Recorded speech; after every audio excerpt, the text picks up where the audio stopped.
Yo ya le contaba en nuestro primer resumen que el sábado se llevó a cabo la ceremonia por el 105 aniversario de la promulgación de la Constitución en Querétaro, y pues ahí estuvo el presidente Andrés Manuel López Obrador, quien habló de una reforma electoral que propondrá. Pues dijo que se requería consejeros del Instituto Nacional Electoral o autoridades electorales verdaderamente independientes. Ahí estuvo también en la ceremonia Lorenzo Córdoba, el consejero presidente del INE, a quien tengo en la línea telefónica. ¿Cómo estás, Lorenzo? Buenos días. Hola, Pascal, muy buenos días, qué gusto saludarte. Oye, primero felicitación por tu cumpleaños. Muchísimas gracias, Ah, Pascal, eres muy gentil, gracias. bueno, oye, no hubo oportunidad de saludar al presidente por lo visto. No, el presidente entró, si conoces el Teatro de la República en Querétaro, pues es un teatro relativamente pequeño, con dos accesos laterales al escenario. Ajá. Y bueno, pues a mí me colocaron, me tocó estar en el centro de la platea, en cuarta fila, en un lugar pues, de privilegio. Pero bueno, pues el presidente de la República llegó, estuvo en la ceremonia y se fue con bastante prisa, saludó a la gente a los lados. Se ha especulado que no quería saludarme, no tengo la verdad ninguna idea de ello. Pero bueno, pues en fin, pues suele ocurrir, ¿no? No tenía que saludar a todas las personas que estaban allí, ¿no? ¿Y no te sentiste, digamos, desdeñado por el lugar en donde te colocaron en la ceremonia? No, para nada. Es justamente el lugar en donde en los eventos previos, en las ceremonias previas, el año pasado por la pandemia no se realizó en Ujú. Querétaro, pero hace 2 años pues me colocaron en el mismo lugar, digamos, ¿no? Bueno, ¿qué opinas de lo que dijo el presidente en torno de su propuesta, la propuesta que hará de reforma electoral, diciendo que pues se requiere autoridades verdaderamente independientes, Lorenzo? Mira, Pascal, pues eso es lo mismo que ha venido diciendo pues creo que desde antes de que fuera presidente, ¿no? Y lo ha repetido ahora en la presidencia. Pues digamos es su punto de vista. Ujú. Llama la atención pues que sea solamente un discurso y que no se haya puesto sobre la mesa pues, ningún elemento para decir que ya no que no es algo que tengamos ya, ¿no? De hecho, O algo con lo que él todos los ganó la elementos. presidencia en 2018. Pues exactamente, Ujú, no solo.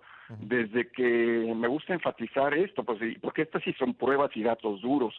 Entiendo que el mismo presidente es el que ha creado la frase de que él tiene otros datos, pero pues estos son datos duros y la evidencia está allí en el sentido de que desde 2014, cuando el IFE se transformó en INE, pues hemos vivido el periodo, mira, de entonces a la fecha el INE ha organizado 308 elecciones, entre elecciones federales, consultas populares, la elección de la Asamblea Constituyente en la Ciudad de México, la elección, por ejemplo, del PRD, la encuesta en la que se definió la dirigencia de Morena, y por supuesto las 3 elecciones federales, y las elecciones en todos los estados, en algunas ocasiones varias veces. Bueno, de esas 308 elecciones se desprende que hemos vivido en estos pues ya casi 8 años el periodo de mayor alternancia en la historia. Nunca ha habido un periodo en el que, digámoslo así, de una elección a otra Ujú, cambia el ganador a un cargo de elección popular. ujú. El índice de alternancia ronda el 67, casi el 68%. Es decir, la probabilidad de México en este periodo de nuestra historia de que un partido que gana una elección vuelva a ganar la siguiente ronda electoral es apenas una de cada 3 chances. Y eso te habla pues de que hay condiciones para que sea la ciudadanía la que con su voto defina quién gana y quién pierde. Y que tenemos también, por cierto, una ciudadanía cada vez más consciente Ujú. que utiliza su voto no solo para elegir a sus representantes y gobernantes, sino también para premiar o castigar buenas o malas gestiones de gobierno o de representación política.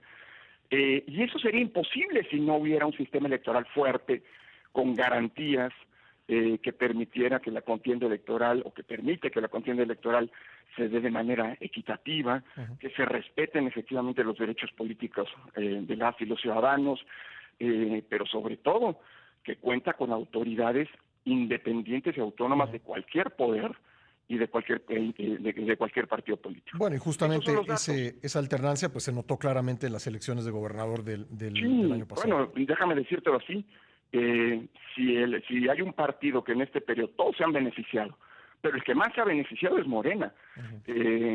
Por eso, pues es un poco raro, ¿no? Que normalmente los discursos de fraude, qué sé yo, vienen de los partidos que han perdido elecciones. Aquí es un caso extraño, por decirlo menos, en donde es el partido gobernante el que habla de fraudes y critica a las autoridades electorales. Entiendo que eso es parte de la cultura política. Y mira, Pascal, en México el fraude se erradicó, y se erradicó desde hace tiempo. Seamos claros y honestos. Lo único que no se ha erradicado son ciertas conductas fraudulentas, eso sí es cierto, y lo acabamos de ver en el ejercicio de recolección de firmas de revocación de mandato. Ustedes se han dado cuenta de ello, Pascal. Sí.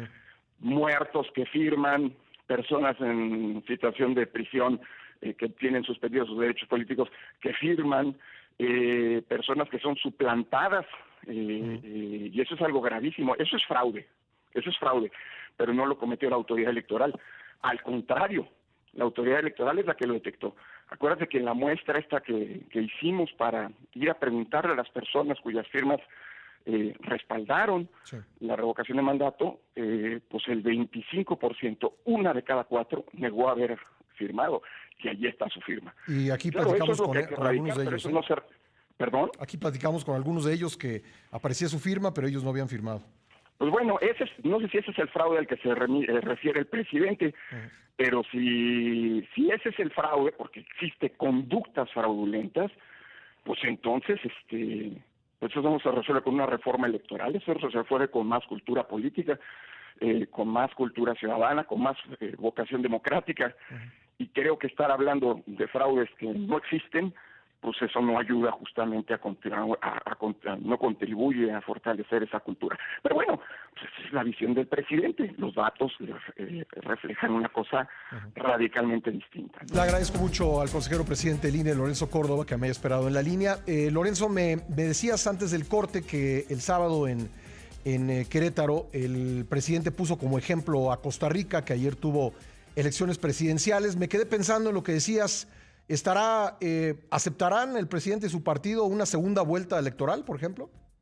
Claro, bueno, pues habría que preguntarlo, porque se habló de Costa Rica. Me da la impresión, de nuevo, con profundo desconocimiento, como si ese fuera un sistema electoral ideal para nosotros.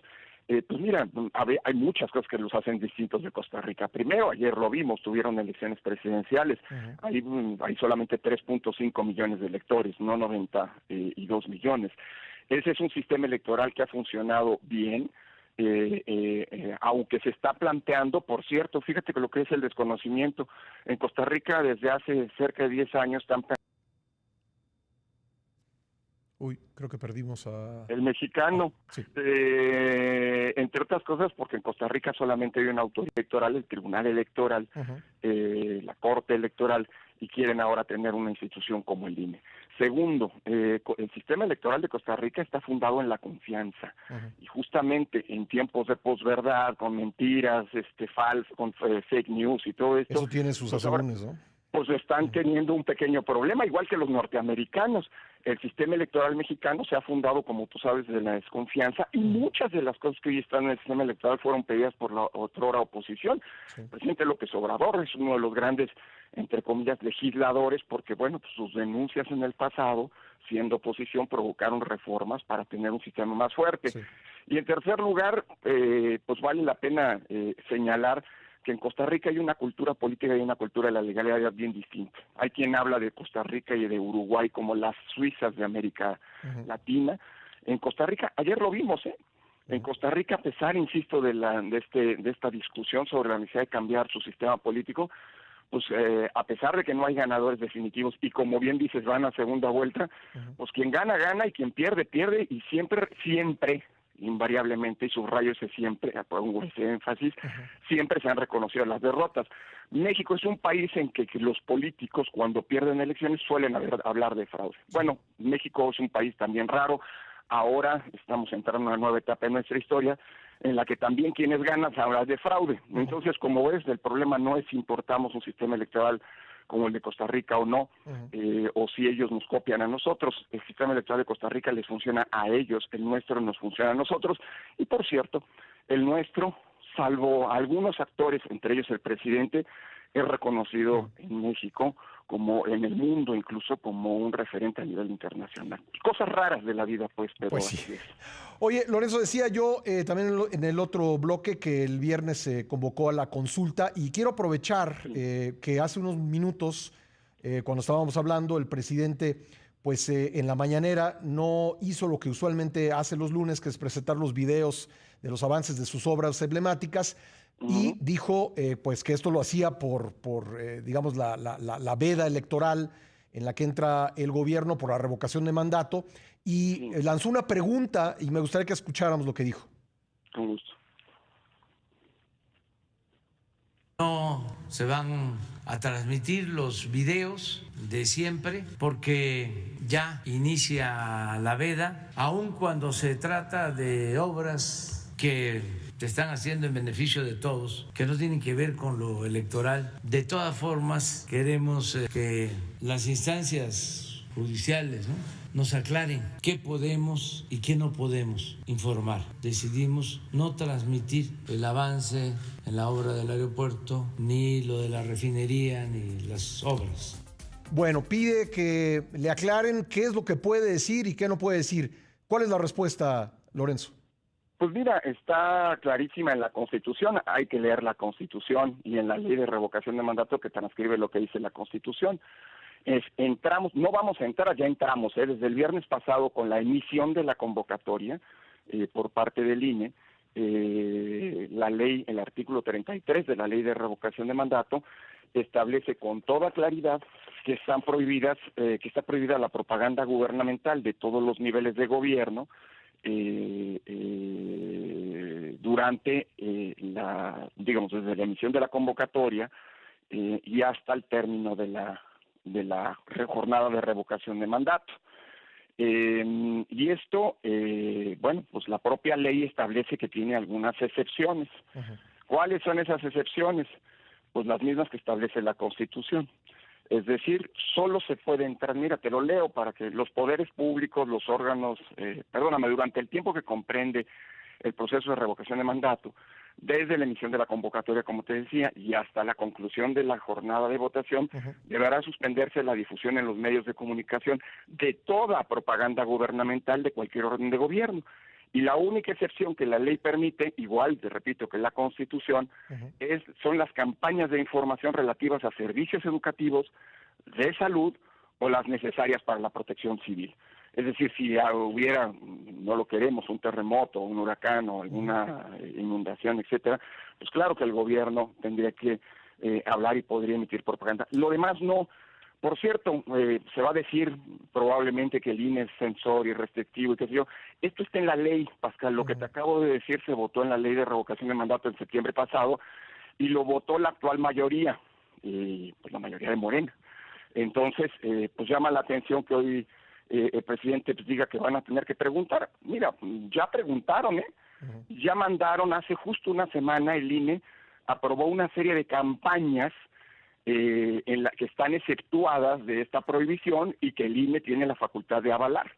Son algunas campañas específicas, se tuvieron que entregar todos los videos o los audios y se valora si se efectuaron o no. Sí. Llama la atención que se diga esto porque es exactamente lo mismo que pasó el año pasado.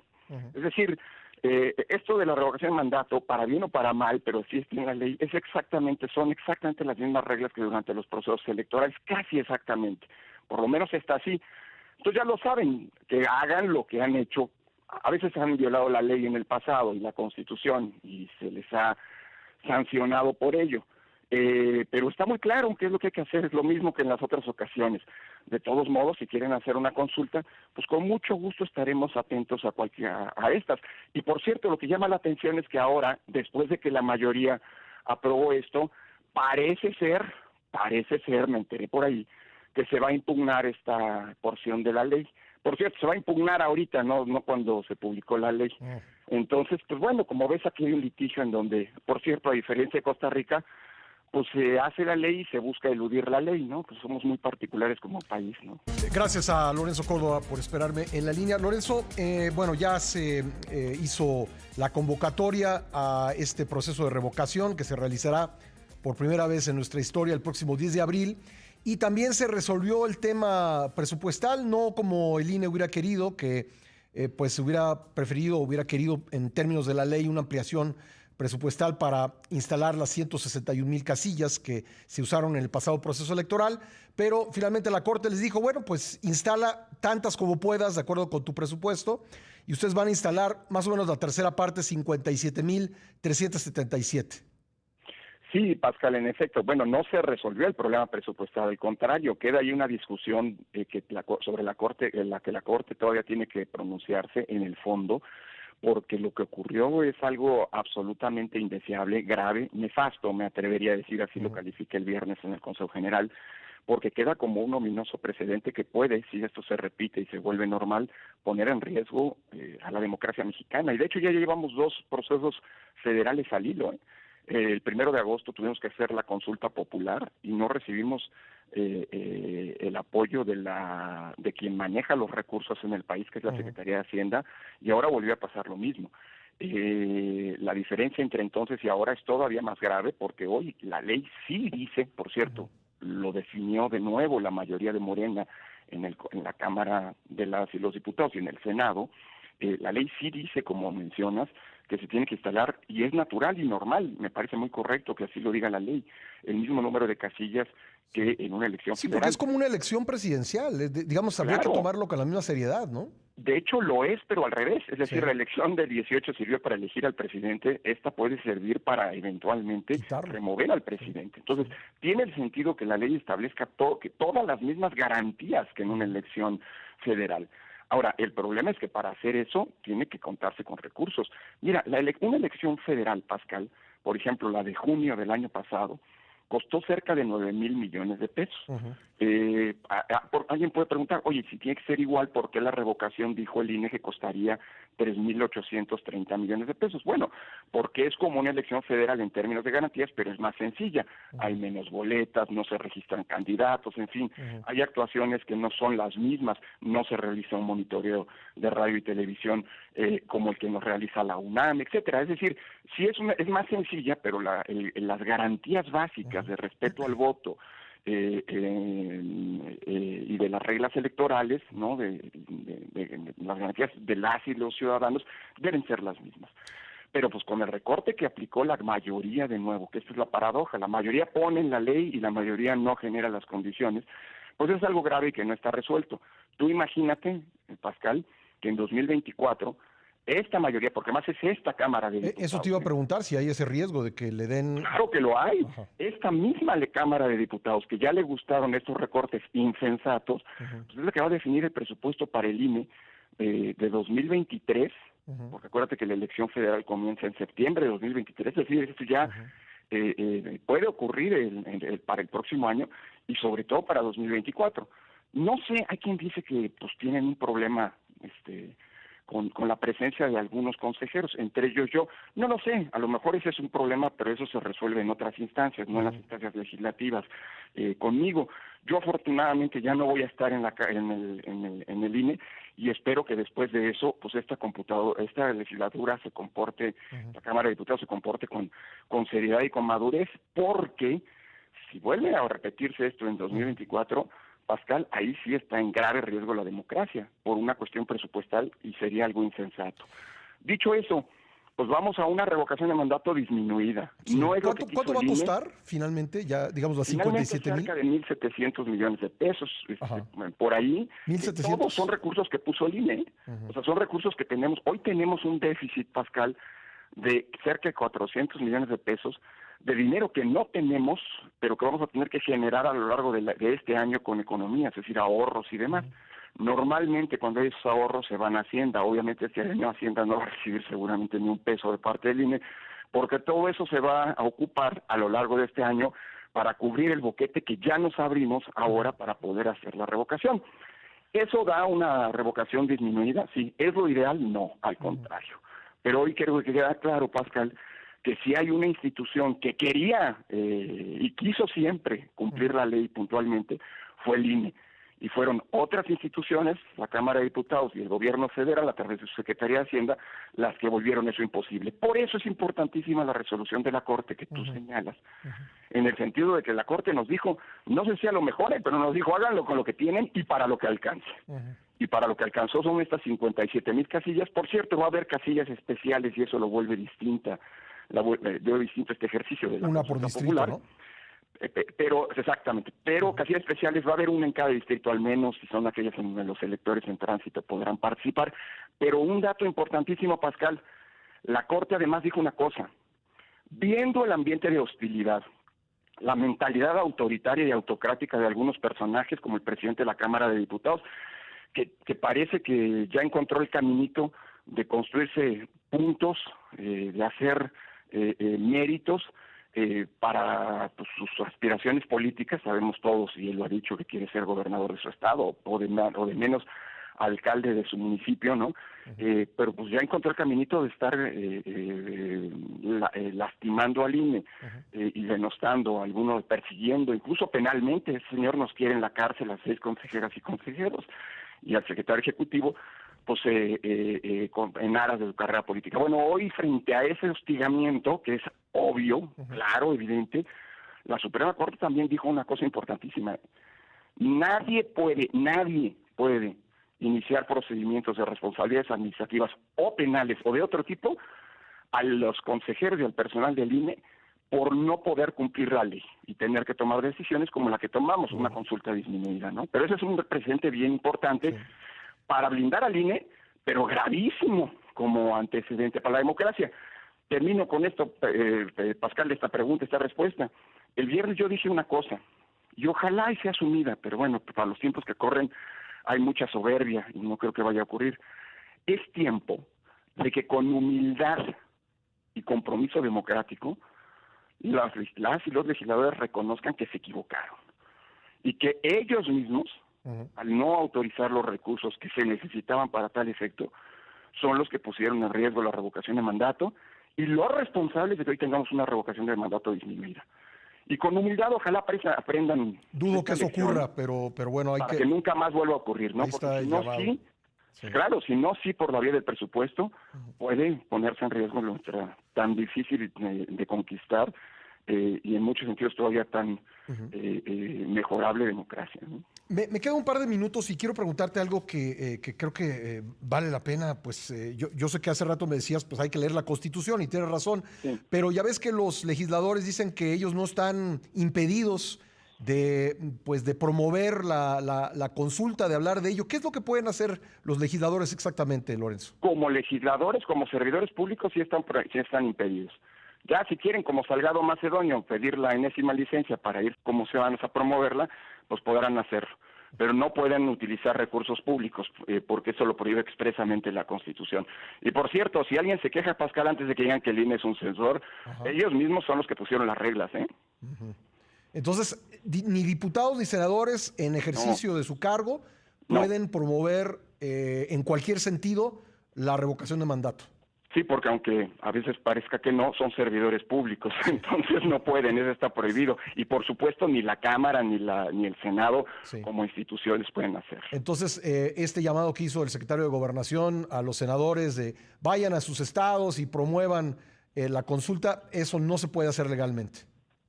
Si renuncian a su cargo o si piden licencia y en consecuencia no se ostentan como legisladores, sí podrían hacerlo, pero bueno, nos quedaremos sin Congreso. Bueno, pues ahí está claramente respondido. Lorenzo, te agradezco mucho estos minutos. Hay una disculpa por los cortes que tenemos que hacer, pero gracias por la conversación. Creo que abordamos muchos temas. Para nada, Pascal. Siempre es un placer estar contigo. De verdad, te lo aprecio mucho y te mando un abrazo afectuoso a ti y a tu auditorio. Gracias, presidente. Gracias. El consejero presidente del INE, Lorenzo Córdoba.